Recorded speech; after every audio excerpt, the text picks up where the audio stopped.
பொழுதின் பெருதுவக்கும் தன் மகனை சான்றோன் என கேட்டு தாய் என்ற குரலுக்கு இணங்க நீங்கள் சான்றோனாகி உங்கள் தாயினை இன்புற செய்ய வேண்டுமாய் வேண்டி விரும்பி கேட்டுக்கொண்டு உங்களுடைய இரண்டாவது பாகமாகிய நம்முடைய வரலாற்று வகுப்பான குப்தர்களில் காலடி வைக்கிறேன். பொதுவாக அன்பு மாணவ செல்வங்களே, குப்தர்கள் காலத்தை பொற்காலம் என்று கூறுவார்கள். வரலாறு குப்தர்கள் காலத்தை எப்படி சித்தரிக்கிறது என்றால் பொற்காலம் என சித்தரிக்கிறது. அப்ப பொற்காலம் சொல்றீங்களே, மக்கள் ரொம்ப சந்தோஷமா இருந்தாங்களா, ரொம்ப சந்தோஷமான காலங்களா அப்படின்னு கேட்டா அப்படின்னா இல்லை. நிலப்பிரபுத்துவம் என்று சொல்லக்கூடிய ஒரு விஷயம் அது தலைதூக்கி இருந்தது. இதுக்கு பேர் ஜட்ஜ்மானிய சிஸ்டம் என்று கூறுவார்கள்.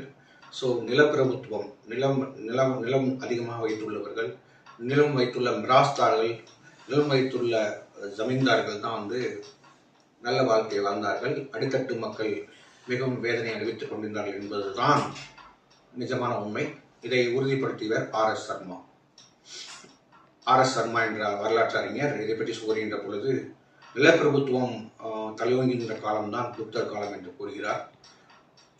குப்தர் காலத்தை நாம் பொற்காலம் என்று வர்ணித்தாலும் கூட அடித்தட்டு மக்கள் தங்களுடைய கஷ்டப்பட்டு கொண்டுதான் இருந்தார்கள். ஆக மக்கள் சந்தோஷமான ஒரு வாழ்க்கையை வாழவில்லை என்றுதான் சீன பயணியாக இந்தியாவிற்கு வந்த பாகியான் என்பவரும் கூறுகிறார். பாகியான் என்ற சீன பயணியும் இவற்றை வழிமொழிகிறார். ஆக குப்தர் காலம் இந்தியாவின் பொற்காலம், அது எந்த மாற்றம் இல்லை. பட் பெரிய பொற்காலம் சொல்றீங்க அப்படின்னு கேட்டோம்னா சில விஷயங்கள் இந்த காலத்துல பெரிய அபரிமிதமான வளர்ச்சி, கட்டிடக்கலை, ஓவியக்கலை, சிற்பக்கலை, வானவியல் போன்ற முக்கியமான இந்த ஃபீல்ட்லாம் நல்ல ஒரு வளர்ச்சியை கண்ட நேரம் தான் இந்த குப்தருடைய காலம். ரைட்? குப்தருடைய காலத்தை வரலாற்றில் வரையறுக்கும் போது கிபி அதாவது பொது ஆண்டு 300 இருந்து 100 வரைக்கும் சொல்லுவாங்க. இதான் குப்தருடைய காலம் சொல்லுவாங்க. இந்த குப்தர் காலத்துல என்ன கண்டிருக்கு? சிற்பக்கலை ஒரு பெரிய வளர்ச்சியை எட்டுச்சு. கட்டிடக்கலை, சிற்பக்கலை, வானவியல், ஓகே, இப்படி சொல்லக்கூடிய எல்லா விஷயங்களும் ஒரு பெரிய ஒரு எல்லையை தொட்டது. ஆகவே இந்த காலத்தை நாம் பொற்காலம் என்று கூறுகின்றோம். ரைட்? சோ இந்த புத்தருடைய வரலாற்றை எப்படி நம்ம புனரமைப்பது, எப்படி புணர்வது, சித்தர்கள் வரலாற்றை எப்படி கட்டமைப்பு செய்வது என்று பார்க்கின்ற பொழுது அவருக்கான எவிடன்ஸ் எங்கிருந்து எடுக்கிறது அப்படின்னா சில ஆதாரங்கள் இருக்கின்றன. சில இலக்கிய ஆதாரங்கள், சில கல்வெட்டு ஆதாரங்கள், சில செப்பேடுகள், சில நாணயங்கள் என்று பல ஆதாரங்கள் இருக்கின்றன. அவற்றில் முதலாக நாம் பார்க்க இருப்பது இலக்கிய ஆதாரங்கள். இலக்கிய ஆதாரத்தில் நாம் பார்க்க இருப்பது என்ன அப்படின்னா சில விஷயங்கள். ஃபார் எக்ஸாம்பிள், ஸ்மிருதிகள் என்று சொல்லக்கூடிய நாரத ஸ்மிருதி, விஷ்ணு ஸ்மிருதி, பிரகஸ்பதி ஸ்மிருதி, கார்த்தியாயனா ஸ்மிருதி என்று சொல்லக்கூடிய ஸ்மிருதிகள் ஒரு எவிடன்ஸ் குப்தர்கள். அதுக்கடுத்து நம்முடைய விசாகதத்தர் எழுதிய முத்திர ராஜசம், தேவி சந்திரகுப்தம் என்ற 2 நூல்கள் ஒரு பெரிய எவிடன்ஸ். நம்முடைய காளிதாசர் எழுதிய ரகுவம்சம், ரிது சமுகாரம்,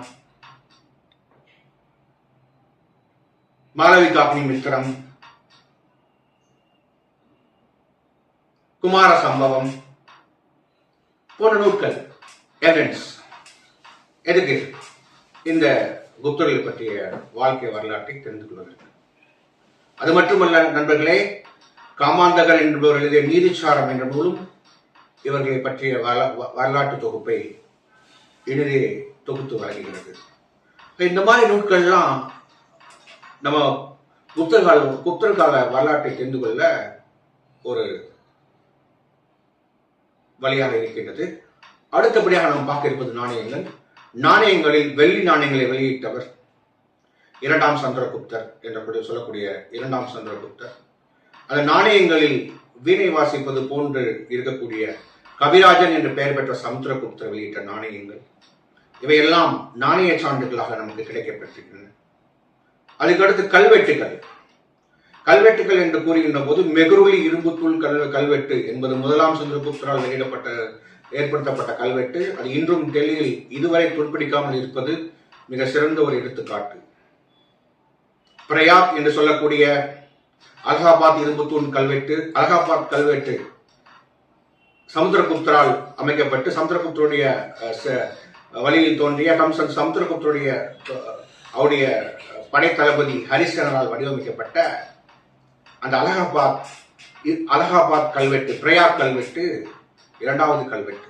மூன்றாவதாக உதயகிரி, சாஞ்சி, மதுபான், உதயகிரி, சாஞ்சி போன்ற கல்வெட்டுகள், உதயகிரி, மதுரா, சாஞ்சி போன்ற கல்வெட்டுகள் இரண்டாம் சமுத்திரகுப்தரால் வெளியிடப்பட்ட கல்வெட்டுகள் குப்தர்களை பற்றி கூறுகின்றது. அடுத்தபடியாக லாஸ்ட் பட் நாட் லீஸ்ட் என்று சொல்ற மாதிரி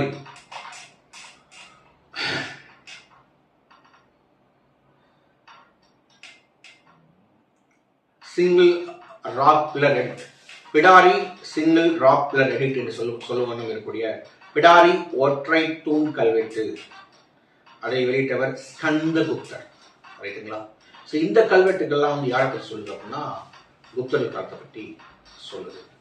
அது மட்டும் இல்லைங்க, காப்பர் பிளேட் என்று சொல்லக்கூடிய செப்பு பட்டயங்கள் இவங்களை பற்றி சொல்லுது.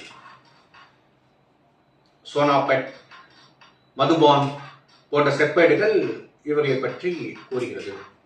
ஆகவே நண்பர்களே, நாம் இதுவரை பார்த்தது வரலாற்று ஆதாரங்கள், நாணயங்கள், கல்வெட்டுக்கள், செப்பேடுகள் போன்ற எவிடன்ஸில் இருந்து நம்முடைய புத்தர்கால வரலாற்றை நாம் புத்தர்காலத்தின் வரலாற்றை நாம் புனராய்வு செய்கின்றோம். ஆகவே இத்தகைய எவிடன்ஸ் எல்லாம் நமக்கு நம்முடைய தேர்வுகளில் ஒரு பொருத்துகள்லையோ அல்லது ஒரு சூஸ் த பெஸ்ட்லையோ கேட்க வாய்ப்பு இருக்கு. ஸோ அடுத்த வகுப்பை தொடரக்கூடிய வகுப்புகளை புத்தர்களை பற்றிய வாழ்வியல் முறைகளை, புத்தர்கள் பற்றிய வழித்தோன்றல்களை இரண்டாவது வகுப்புல நம்ம பார்ப்போம். நன்றி.